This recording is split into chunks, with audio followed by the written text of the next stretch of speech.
Good afternoon, Tuscaloosa and Internet World. How are we doing on a beautiful Monday? Monday. Welcome into the Joe Gaither Show right here on BamaCentral, a part of the BamaCentral, a part of the BamaCentral.com broadcasting network. I'm Joe Gaither. This is the Joe Gaither Show.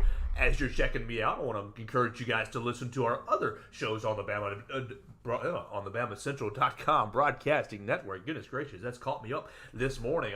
This afternoon. I'm sorry about that. The other shows on the BamaCentral.com broadcasting network are All Things Bama and Blue Collar Unplugged with Matthew Gibson and Blake Byler. So check those shows out as well on Spotify, Apple Music, any place that you get your podcast. We love you being a part of the BamaCentral broadcasting network. There we go. We're getting it back on track. Good Monday afternoon, Internet World. I hope you all are having a great week, or having a great day so far. I hope it was a good weekend. We're going to review the weekend right here on the Joe Gaither Show. Before we do that, let you know about what's going on for the week. This week, I'll be joined tomorrow by Amari Jefferson. Amari Jefferson, 2024 four-star wide receiver out of Chattanooga, Tennessee.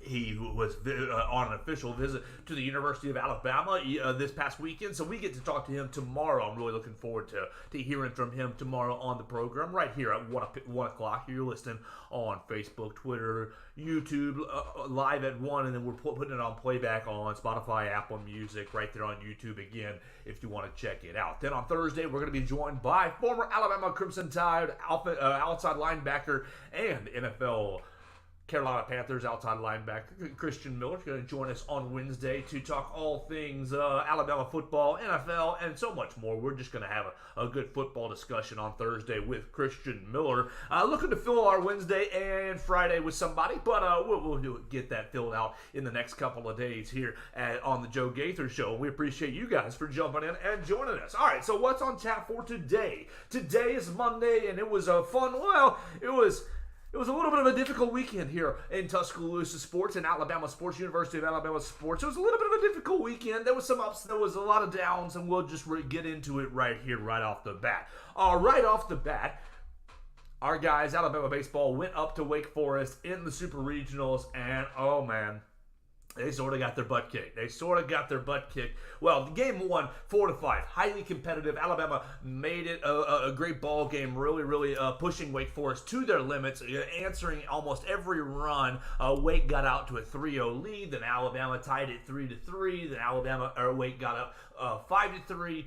The Tide were able to score another run. Caden Rose hitting 2 home runs in the initial first game to make it 4-5. And really, walk away from the first game on Saturday midday. And oh my gosh, before you talk about the game on Saturday, you have to first send out thoughts and prayers to the production truck, to the people in the production truck for ESPN, as they had a member of their production team unbelievably pass out, or unbelievably have a heart attack and die before the game. The game was supposed to be at 11 a.m., but a member of the ESPN's production team had an accident, had a heart attack, and died before the game. So the game was rightfully delayed on Saturday till about midday, 1 o'clock, 1:30. And look, I came away from the Saturday game thinking, okay, wow, you lost.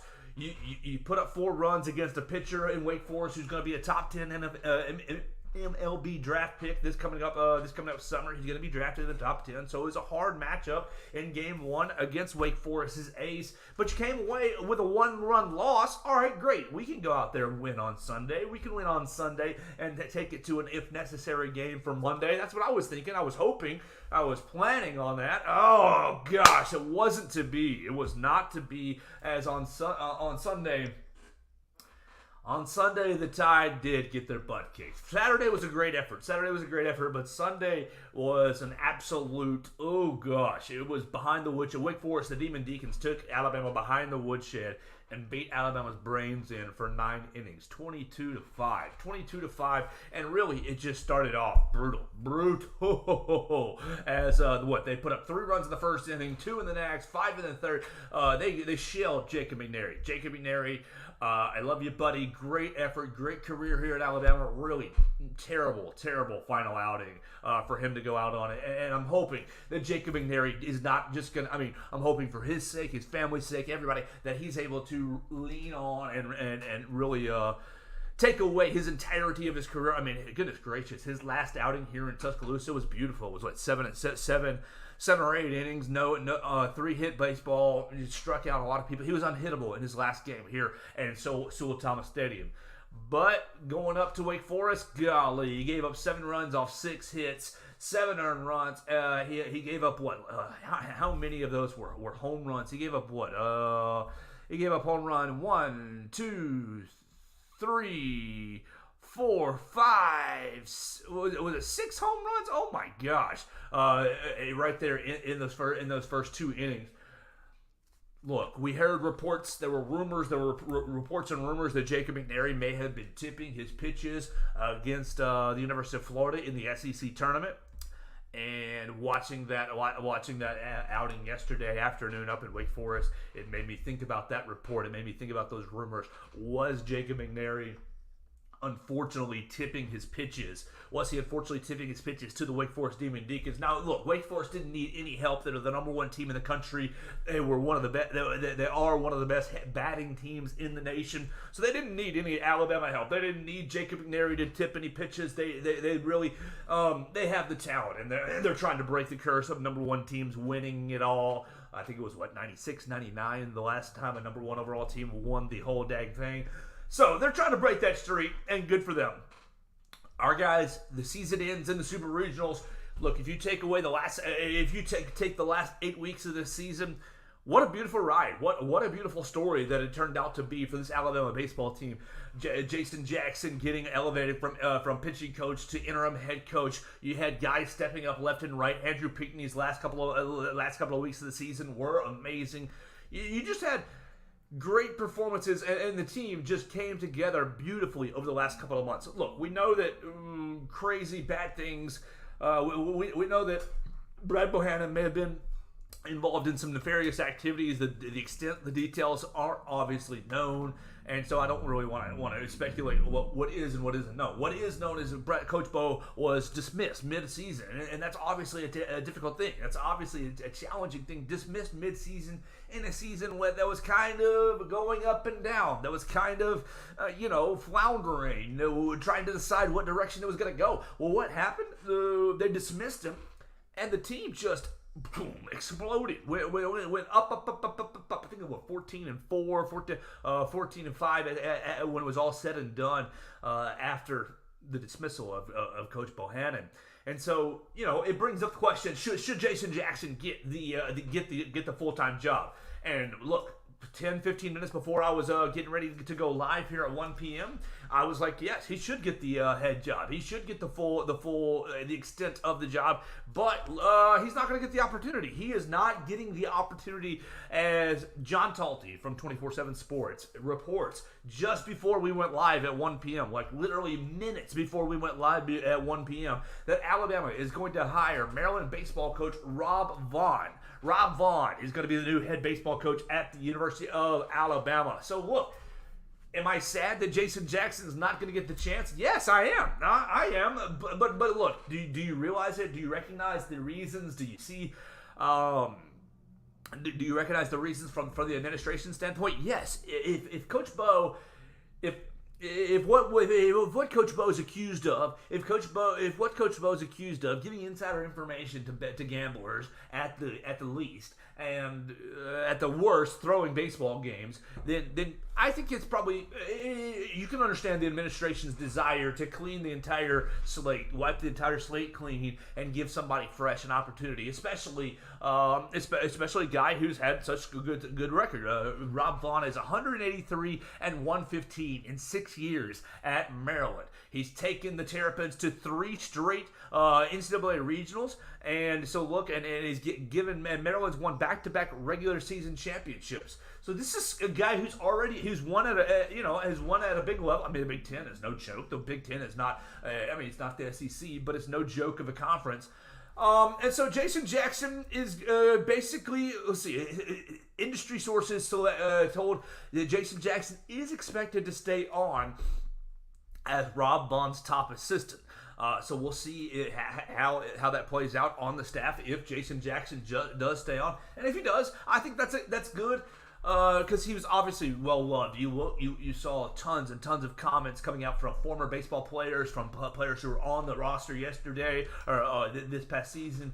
Lots of support getting thrown in Jason Jackson's direction, and also just being in press conferences over the last month or so that he handled himself with great dignity and really tried to not make excuses. He never was about excuses. So I was impressed with Jason Jackson's job. I was impressed with Jason Jackson's job. I don't really know how excited I am about Rob Vaughn, but because only the news is just like 5 minutes old. The news is like 10 minutes old right here. So let's read about Rob Vaughn together. Rob Vaughn, he's been at Maryland, like I said, the last 6 years. The Texas native was an assistant coach under John Shevik. Is how I'm going to choose to say that name, at Maryland. He got promoted to the job after Shevik left for Virginia Tech. He previously was a volunteer assistant at Kansas State, so he has extensive experience in college baseball. He's won at Maryland, obviously, over the last 6 years. Been in the regionals for the last 3 seasons, and back-to-back Big Ten regular season champion. So what's on tap for Rob Vaughn? Dude, Rob Vaughn's gonna have to keep the roster together. Gonna have to mitigate roster turnover. You want to make sure that you have Colby Shelton. You want to make sure that you have Alton Davis and Riley Quick all locked up. Obviously, you're losing seniors, and you want to say goodbye to them and wish them well. That kind of thing stinks. But you want to make sure that you keep the core of your roster, the core of your talent together. And Colby Shelton is like priority number one. Colby Shelton, Alton Davis, and Riley Quick. Now the next big thing. Rob Vaughn, go out and hit the recruiting portal, hit the recruiting train, man. You have to keep this momentum going. Because the momentum is obviously behind this Alabama baseball team. Look, if you were at the regionals in Tuscaloosa last weekend, you felt it. Right at 5,000-6,000 people in Sewell Thomas Stadium 3 nights in a row. The Joe was rocking. It was cool. It was a lot of fun. It was the best baseball environment I've been in this season, for sure. So you have to keep the momentum going if you're the Alabama Crimson Tide. Does it stink to lose in the Super Regionals? Of course.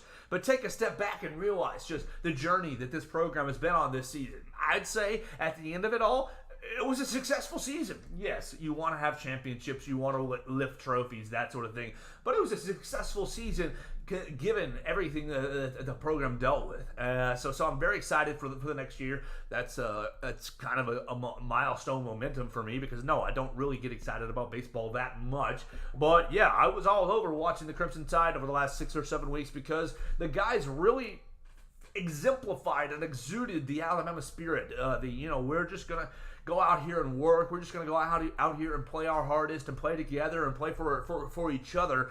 And it paid off. And so I'm excited to see what this program does going forward. Now, will Rob Vaughn we got to get behind him. The Alabama fan base has to get behind him. The Alabama fan base cannot say, oh, man, I really wanted Jason Jackson. Because, look, I wanted Jason Jackson. I thought he did a good job. You ideally are going to keep him on the staff to ease the transition and to keep things rolling. I think that all signs are pointing up for the Alabama Crimson Tide baseball team. So, yes, it was a disappointing weekend, losing 4-5 and losing 22-5 and being eliminated from the NCAA tournament.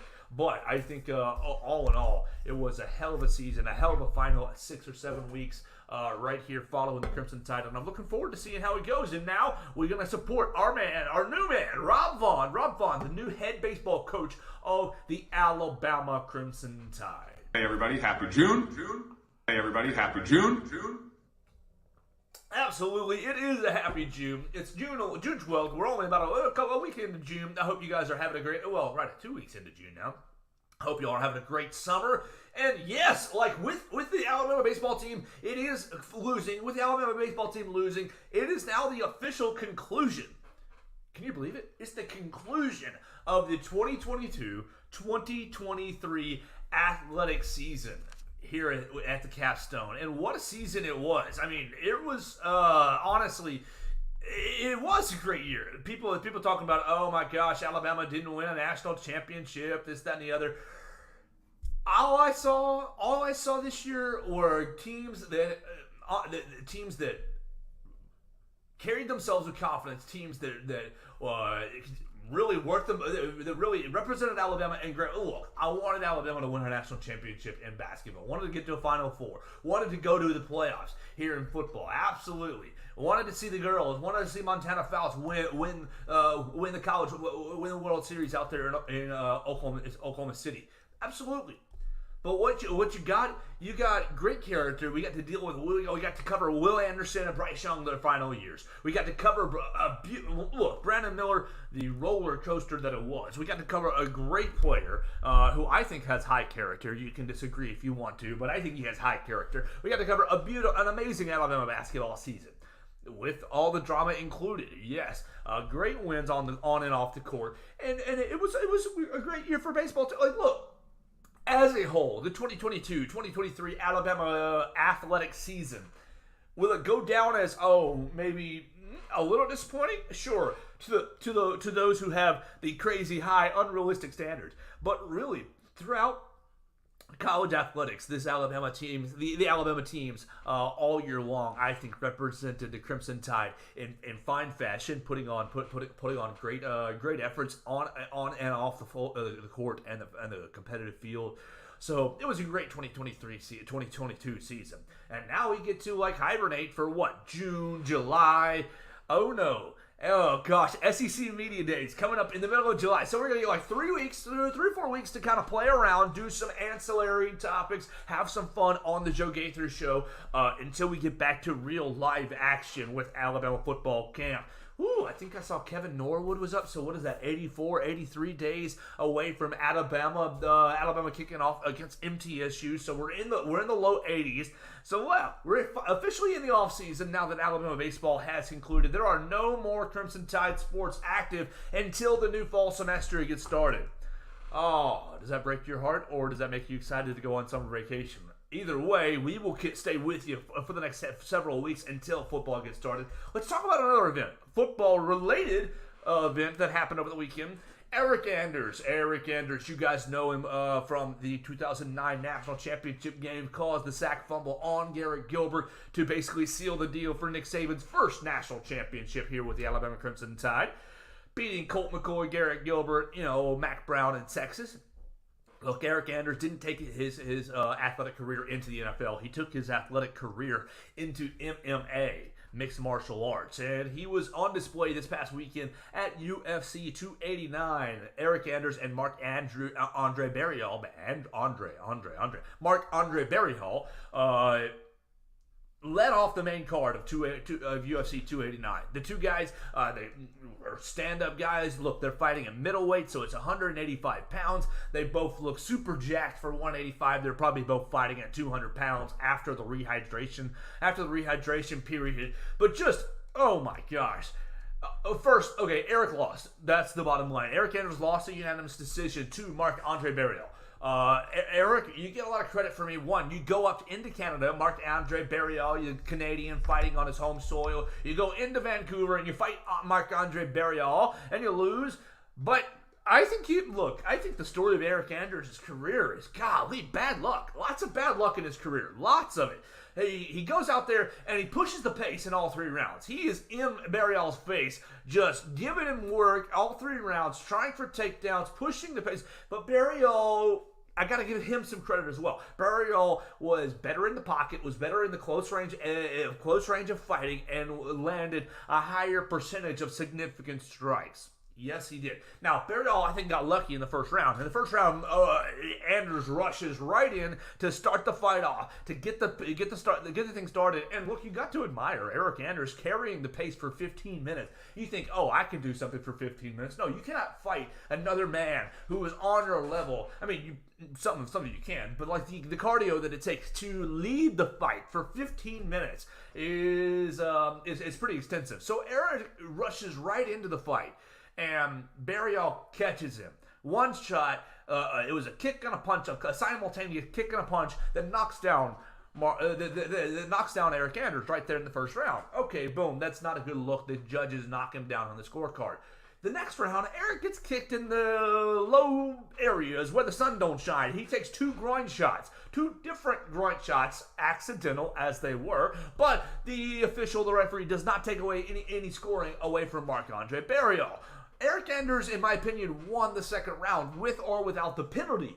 But the judges all unanimously scored the second round still in favor of Barrial. That's where I don't understand. That's where I don't understand as much the MMA UFC scoring, because in the second round, Eric Anders did get the only takedown. Eric Anders pushed the pace, continually pushed the pace, and was landing more significant strikes in the second round. They had it on the scoreboard. The significant strikes, Eric Anders had more and had the takedown, but yet the officials still scored the round and scored the fight in favor of Marc-Andre Barrial. And in the third round, it was more the same. Eric Anders I won't want to say gassing out, wasn't gassing out, but wasn't tired. I mean, look, you've been fighting for 10 minutes straight. You've been leading the pace, and you've been getting touched up and getting punched. Of course, Eric Anders slowed down just a little bit in the third round, and Marc-Andre Barrial continued to kind of touch him up from the outside. It was more Barrial's precision and met with Eric Anders' aggression. Eric Anders was in his face the whole night. And for it, look, okay, you lost Eric Anders. His record is now 15-8, 0-1 with one no contest. So he's 16 plus 8 is 24. He's 24 fights. He's looking for 4 more fights in the UFC. And I'm hopeful that he gets it. I'm expecting that he gets it. He recently signed a new contract with the UFC. And look, yes, you took home the loss, Eric Anders, but you also took home fight of the night. Another bonus for Eric Anders. Look, that's one thing that he has been all about. He has been all about scoring some bonuses. $50,000 for Eric Anders for winning the fight of the night. Both he and Marc-Andre Barrial both get $50,000 bonuses because it was the most exciting fight of the night. I will say it was the only full fight that I did watch. I watched a little bit of the Amanda Nunes and a little bit of the Charles Oliveira fight, but I was only into the card for Eric Anders, and the two of them delivered with a fight of the night performance, earning them both $50,000. So, yeah, you got beat up a little bit, Eric Anders. I mean, obviously, he's going to be home. He's going to be fine this week. It really wasn't. He didn't get beat up. He didn't really walk away with anything that looked like an injury. He didn't have anything bad cut. I don't think anything was broken. So just going to be some bumps and bruises this week, and he's going to count his $50,000 as well as obviously his performance, his showing up. He's going to get his performance paycheck as well, and he's going to have 4 more fights in the UFC. And Eric, man, I'm going to watch all 4 of them because I love you, Alabama guy. I do. I wish, golly, if you'd gotten into MMA right out of college, right, instead of trying your hand at some NFL time. Look, that's just what I would have done too, try my hand at the NFL. But if Eric Anders had been into MMA during his college days or right after college, who knows where he is? I mean, the man's right at 33, 34. How old is he? He's like 2 years older than I am, so he should be like 35, 36. And so, look, he's on his back end of his MMA career, and we're looking forward to seeing what Eric Anders will do at 185 pounds the rest of the way out. Eric, it sucks you lost. Count your money. We'll be supporting you here from Tuscaloosa for your next fight, hopefully in 3 to 5 months. And we'll get to talk about it. I would love to interview you again. I've interviewed him before a fight. Before the next fight, we're going to try to get him set back up right here on BamaCentral on the Joe Gaither show right here on YouTube. All right, so that's a little Alabama baseball. That's a little bit of fighting. Let's see what else is on the docket for today. We got a lot from Hey, everybody. Happy June. Happy June indeed. Hey, everybody. Happy June. All right, so let's switch it to basketball. Let's switch it to basketball just a little real quick. Alabama basketball. We had Blake Byler on Thursday, and I really appreciate everybody who's checked out the episode that Blake Byler joined us this past Thursday. You can watch it on YouTube or Spotify, Apple Music. Check it out, The Joe Gaither Show on BamaCentral. Blake Byler joined us on Thursday to talk all things really recruiting and roster management. Well, what happened after Blake Byler joined us on Thursday? All right, there's been some developments from some of the conversations that we had on Thursday. First real development that you can see. Modi Abate, Alabama freshman, who is he's coming in. He's going to be a forward. Look, you all know, if you pay attention to Alabama basketball right now, you all know major holes right there in the front court, major needs at the forward position, forward, center. You need some big bodies. Well, bad news. Bad news for the Tide. Yeah, you lost in baseball. Eric Anders lost. More bad news for the Tide. Modi Abate posts a photo on his social media over the weekend, over Thursday, Friday, Saturday, of himself wearing a rather large knee brace. Golly, the bad luck just keeps rolling with Alabama basketball. It seems like every year somebody has a knee injury or somebody has a knock with it. James Rojas, you had JQ, you had the who's who. You had Namari Burnett, and now you've got Mo Diabate. Now, what do we know about this knee injury? Absolutely nothing. Absolutely, I want to make that clear. Absolutely nothing. We don't know if it's like a total knee replacement on the far end of the extreme, on the most extreme, like times a million. That's not it. And we don't know if it's just, hey, he strained his knee and we're wearing this big old brace. We don't know. I want to stress that. What I have heard, the rumor, the most favorable rumor is a torn meniscus. All right, we can deal with torn meniscus. We can. That's the most likely rumor. I'm thankful that it's there, but I want to emphasize it's rumor. It's not fact. Because, you know, Alabama basketball can put out today that it's torn ACL, and I'm going to cry.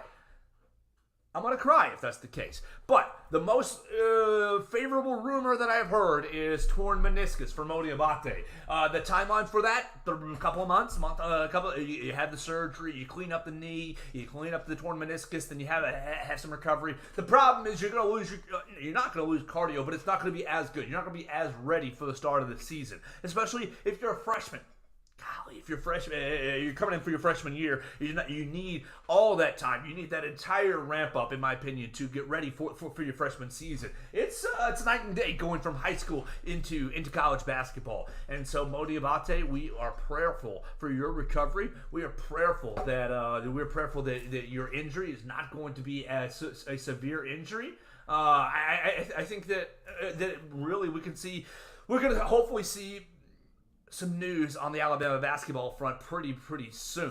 Oh, James, it's never too early to worry about basketball season, especially with the problems and the holes that Alabama basketball has on its roster right now. Continuing that conversation with the holes, another development, Alabama, one of our targets, Arthur Kaluma, Creighton forward, made his announcement he's going to Kansas State. Oh, Jerome Tang in Kansas State. He got another one, man. Tang, former assistant from Texas, he's gone to Kansas State and he has figured out this daggum transfer portal. I'll tell you that. Taking Kansas State deep into the tournament this past year with a lot of transfers, and once again hammering the transfer portal, scooping up Arthur Kaluma.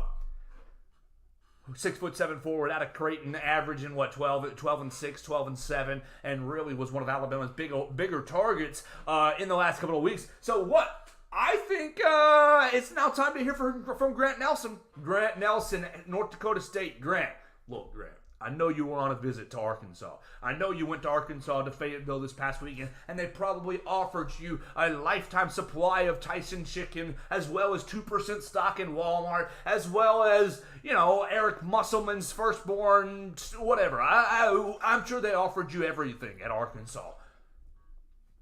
But you can come to Alabama and make yourself a first-round draft pick.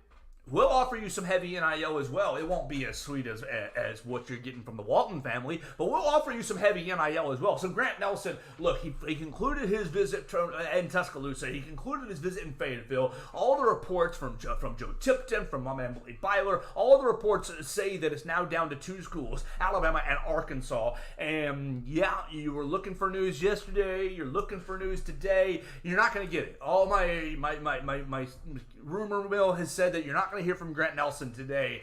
But Grant, please, oh my gosh, we will make you a star here in Tuscaloosa. I will sing your praises from the high heavens, Grant Nelson. The need for Grant Nelson now is tenfold.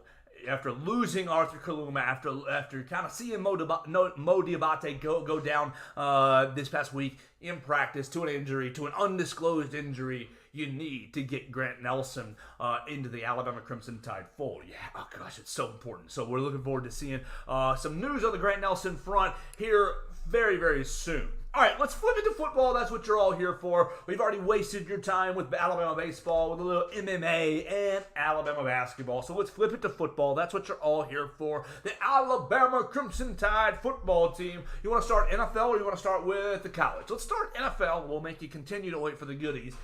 Jahmyr Gibbs, the only NFL timeline or topic that I want to talk about for right now or for today. Jahmyr Gibbs, if you didn't see him this past week, he met with the Detroit Lions media, as rookies and all players are known to do. He meets with the media after OTAs, and look, he's doing his media thing. Jahmyr Gibbs having his fun. He wasn't getting anybody in trouble. Jahmyr Gibbs is asked, "Hey man, what's the difference between Alabama practice and NFL practice?"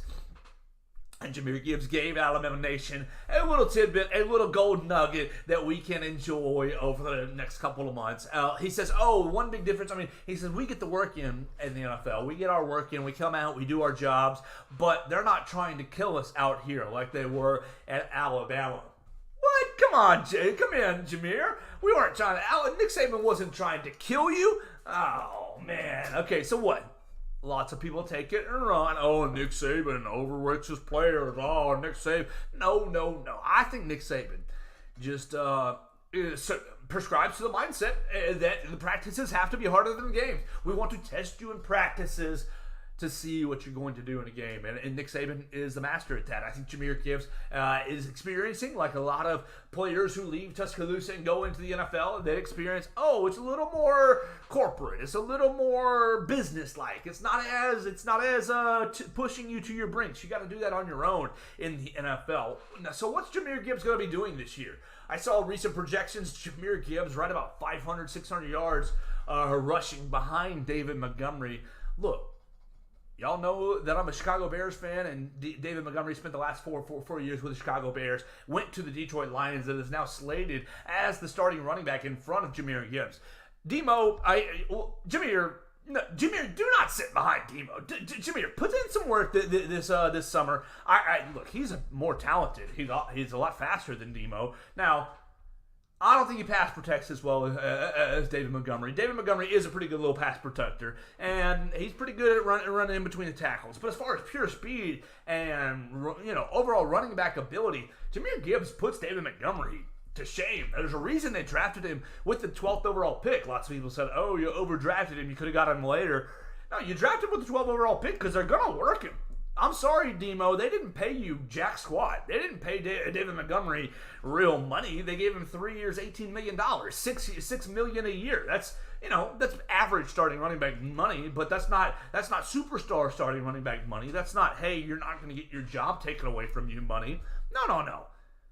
Jahmyr Gibbs is going to do that work, and oh my gosh, I'm going to have to wash my mouth out. But I think the Detroit Lions are going to be highly competitive this coming up season, 2023, because, and look, not just because of Jahmyr Gibbs, but Jahmyr's going to be a part of it. Jahmyr and Brian Branch are going to be a part of it. And so, Jahmyr with a funny quip, the funny little line about Alabama, not Alabama practices trying to kill him. He said, they don't try to kill us here in Detroit. They're not trying to kill us here in the NFL. Maybe, Dan Campbell, you need to ramp up your practices a little bit and push Jahmyr Gibbs. It sounds like he's got a little bit more in the tank. It sounds like he's got a little more in the tank to give than he's been giving you. All right, we're going to go one more topic, and this time it is going to be... Hey, everybody, happy June. Hey, everybody, happy June. Hey, everybody, happy June. Happy June as well. Thank you, Andrew Luck. We appreciate your participation in the program. Look, if you haven't seen it, if you're living under a rock, or if you don't care about recruiting at all, it could be you. It's no big deal. Look, it was a big Alabama recruiting weekend. It was a really big Alabama recruiting weekend. You had, 7 guys on recruiting visits, on official recruiting visits. Yeah. Jordan Seaton, Rico Scott, DeMello Jones, Arian Hampton, Daniel Calhoun, Isaiah Faga, and Amari Jefferson, all on official recruiting visits this past weekend. And you guys all know where Alabama's standing for with their recruiting class, 24/7 recruiting. Alabama's 13th, 14th.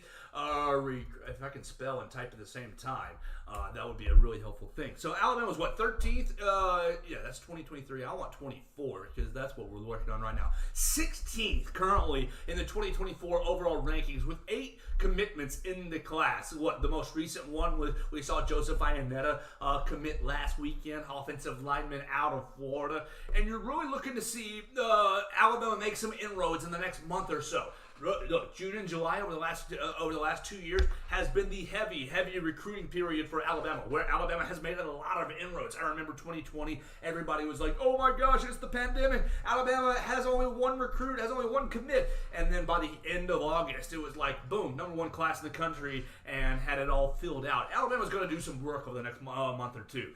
And we're really, really excited to talk to Amari Jefferson tomorrow. We're going to talk to Amari Jefferson about his visit. And look, Amari tweeted a couple of times for his visit this past weekend. He was sitting right next to the man, the myth, the legend, head coach Nick Saban. So we'll hear for what he said. We'll hear what he said to Amari Jefferson over the weekend. If you haven't heard of Amari Jefferson, what you need to know is he's a top-end prospect out of Tennessee. He goes to Baylor, private school. He goes to Baylor right there in Chattanooga. He's been committed to Tennessee baseball for quite some time. And look, you all know Tony Vitello, and you saw all the stuff with Tennessee baseball and Southern Miss. Did they advance or did Southern Miss advance? Because I didn't even see. Let me find Tennessee. Oh no. Are they having an if necessary game today? Yes, an if necessary game today for Tennessee baseball. So we'll see if Amari Jefferson, obviously Amari Jefferson is going to be paying attention to that. We'll ask him about that tomorrow. But look, he's committed to Tennessee baseball. He's also had heavy interest from Georgia football and Alabama football. He was here in Tuscaloosa this past weekend on an official visit. And there was a lot of official visitors this weekend. You had major offensive linemen. Jordan Seaton and Daniel Calhoun. Both guys coming the weekend. Both guys coming for their Calhoun for his 12th time, and for Seaton his second or third time in Tuscaloosa. And you got good reports. From both guys. The biggest issue is teams are using Caden Proctor, last year's major offensive line recruit, as kind of a deterrent. Hey guys, Jordan, you don't want to go there. Daniel, y'all don't want to go there. You're going to be sitting behind Caden Proctor for years and years on end. Look at that big monster. And yeah, Caden Proctor looks like the bee's knees. Looks like the truth at the tackle position. Freshman out of Iowa. Looks like the real bleeping deal. And so I understand coaches trying to use that for negative recruiting. But that's what it is at Alabama. You come to Alabama, you are going to be playing against the top competition right here in Tuscaloosa. Do you want to prove yourself against Caden Proctor? You want to go? Hey, look, you beat out Caden Proctor. You're in line for getting all the eyes, all the NFL scouts. You're in line for getting all the eyes of the who's who of anybody. Who cares? So come to Alabama and compete. So yeah, Jordan Seaton and Daniel Calhoun on the visit. Look, Isaiah Faga is an interesting prospect, defensive lineman out of Central Phoenix City in Alabama.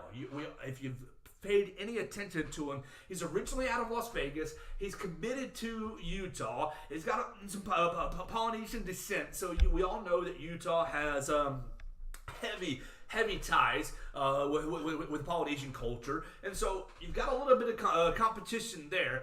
But I think that there's been a heavy push. There's been a heavy push for Kevin Steele bringing in Isaiah Faga, Kevin Steele and Freddie Roach, trying to get him into the class, because I think that they see him as maybe a run stuffing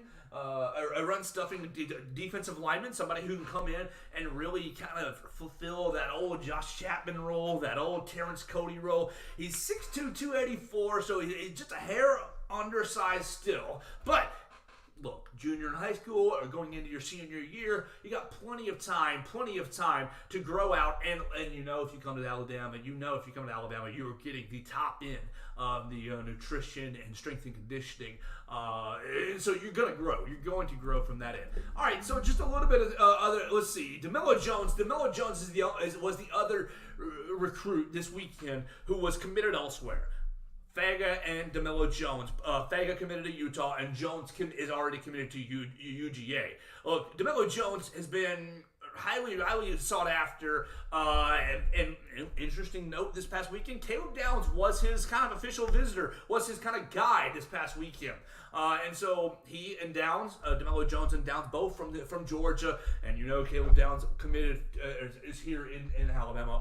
Who was it was between Alabama and Georgia for his commitment last cycle. So DeMello Jones is going to continue to be a huge prospect for Alabama. I think Alabama's in great shape for a lot of these guys. I think Alabama is building momentum. momentum on the recruiting front in a huge way. And I think it's going to be a fun next couple of weeks and months following the recruiting for Alabama. Now, in addition to following recruiting, I cannot wait for fall camp. I can't wait for fall camp because we're going to get some of these questions answered. Right, we're going to get some of these questions answered that we have about this Crimson Tide team. You've been talking about it all off-season long. Oh, it's the most important off-season in Nick Saban's tenure here at Alabama. Got to replace 2 coordinators. Heisman Trophy-winning quarterback. Oh, best defensive player ever. Huge off-season. Absolutely a huge off-season here in Tuscaloosa, and it still is remains that. All of those facts remain to be true.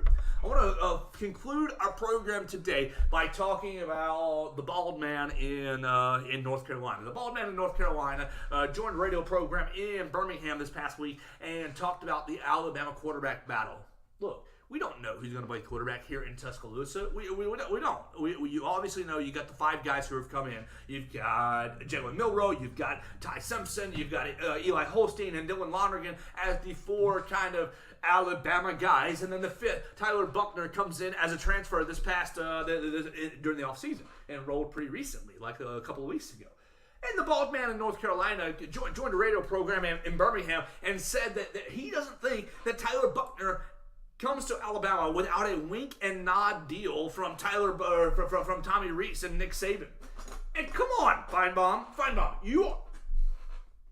you're doing this on purpose. I know you're doing this on purpose because this is what you do. You're smarter than this, Paul. Hey, Paul, you're smarter than that. You're smarter than insinuating that Nick Saban has a wink and nod deal with anybody. Now, has he probably said, hey, man, come on in. You got as good a chance to start as anybody else. I believe that. I believe Nick Saban said to Tyler Buckner, come on in. The competition's wide open. The water is warm. Show us how you do it. I believe that. You cannot take me. You cannot take me to the place where Nick Saban says, Tyler Buckner, jump in the transfer portal and transfer to Alabama. You will start in 80-something days against MTSU. No, that is foolish. That's absolutely foolish. I'm still expecting Jalen Milroe to take the start, to be the starting quarterback, the first snaps, September 2nd against MTSU. I'm still massive. It would surprise me if Buckner won the job. Still. But I think it's very foolish. I think it's very foolish to insinuate that Tyler Buckner was given some sort of a promise or some sort of a wink and nod deal to come to Alabama, come to Tuscaloosa, and he'd be guaranteed a starting job. I think the most wide open position on the field right now is quarterback. Sure, you can look around the rest of the positions and say, oh, this one's up for grabs, that one's up for grabs. But I think quarterback is the most up for grabs. And with that being the context, there's no way that the best coach in college football, yes, or maybe second best coach, whatever you want to say, the best coach in college football is promising starting positions to players who haven't even taken snaps in practice. Zero chance that he's doing that. Look, if Nick Saban is doing that, that's malpractice, and really should ruin his legacy. Nick is not doing that. Coach Saban's not doing that. Coach probably said, heck yeah, the competition's wide open. Nobody's earned the job yet. Jalen looks all right, but he's making mistakes in practice. He's turning the ball over. Oh, Ty looks all right, but he may need more time to learn the offense. Oh, Eli and Dylan, they look all right, but they're just freshmen. They're working their way through it. We got to see if they can do it when the pressure's on. Sure, come on down, Tyler Buckner. Come see what you got. If you can earn the starting quarterback job here at Alabama, look, what are the elite jobs in college football? What are the elite jobs in college football across time? Running back at USC, quarterback at Alabama. Like, seriously, what are the other major, safety at Miami, cornerback at LSU? Like, there are some major jobs, it's just like playing shortstop for the Yankees. It's just like playing shortstop for the Yankees, really. You play quarterback here at Alabama, the prestige. Yeah, I can play quarterback at Marshall, Virginia Tech, at Georgia, at Florida. Anyway, I'm sorry. Quarterback at Alabama is different. There's a reason that 12 jersey has sold throughout time. Thank you, Joe Namath. Quarterback at Alabama is one of those positions in college football that just comes with an extra layer of prestige. So, of course, Tyler Buckner says, do I really want to battle Sam Hartman here at Wake Forest? Sam Hartman, who was who probably was given a wink and nod job. Sam Hartman, come from Wake Forest to Notre Dame, and you can get a starting job. It's more likely that Sam Hartman got a wink and a nod for Notre Dame's starting position than Tyler Buchner got a wink and nod promise for Alabama. I imagine Tyler Buchner looked around and said, hey, Sam Hartman's got a leg up on me. I'm going to go to Alabama, a program, more prestigious than Notre Dame by hair. And I'm going to go to a program that actually has a wide open quarterback competition. And I'm going to try to see if I can win the job. It's asinine. It's crazy to me to insinuate that Nick Saban would even promise jobs to future recruits. I'm sure he told Kula and McKinstry, hey man, you're going to have a chance to start as a freshman. But he wasn't promised any jobs. Oh gosh, foolish to guess or to even insinuate that Nick Saban is promising starting jobs to players who haven't even taken snaps in practice. Bald man, you're better than that. Actually, you're not. That is your job, to just stir up headlines and make conversations. So good job. You made a little conversation piece for me right there. I appreciate that. All right, let's kind of wrap this bad boy up for Monday, as it's been about 45 minutes, 15 minutes. Let's hang out tomorrow with Amari Jefferson. Amari Jefferson, 2024 wide receiver. I keep wanting to call everybody offensive lineman. Why? Oh, it's probably because I'm trained in on Friday's conversation with William Sanders, 2024 offensive lineman from Brookwood High School. If you missed William Sanders, you can look at it on YouTube, Spotify, Apple Music. William Sanders talked about his scholarship offers from Mississippi State, from Alabama, and from LSU. Talked about his time at Brookwood and really what his plans are for 2024. Now, look, tomorrow again, we're talking to Amari Jefferson, 2024 wide receiver. Already a baseball commit at Tennessee. He's committed to Tennessee. He's playing around with football scholarships from the who's who in the SEC. He was on an official visit here in Tuscaloosa this past weekend. We'll talk to him tomorrow. On Thursday, we're talking to Christian Miller. Christian Miller, former Alabama outside linebacker, Carolina Panthers outside linebacker. You hear him on Tide 100.9 on the Miller's Edge, and you also hear him on Crimson Tide Sports Network on doing sideline for the football game. So he's down there doing sideline reporting for the Crimson Tide Sports Network as well. He's going to join us on Thursday. It's been a fun program today. I hope you all enjoyed yourselves talking about Alabama baseball. We are excited to announce Rob Vaughn is the new Alabama baseball coach.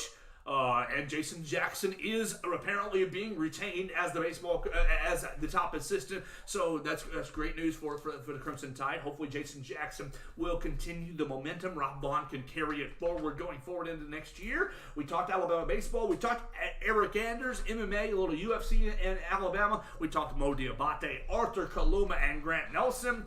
A little bit of recruiting and Jameer Gibbs as well. So for Chris Walsh, that's our boss. You can follow him at Writing Walsh. You can follow myself, Joe Gaither, at Joe Gaither6. Send me all your comments, questions, queries, and complaints to Joe Gaither6 on the socials, on Twitter, on Instagram, Facebook. That's where you can find me. And then, of course, for you guys, the listener, you are the most appreciated. I appreciate you guys the most for tuning in and hanging out with us. We'll be back tomorrow with Amari Jefferson on the Joe Gaither Show. This has been the Joe Gaither Show as a part of BamaCentral.com and the BamaCentral.com Broadcasting Network.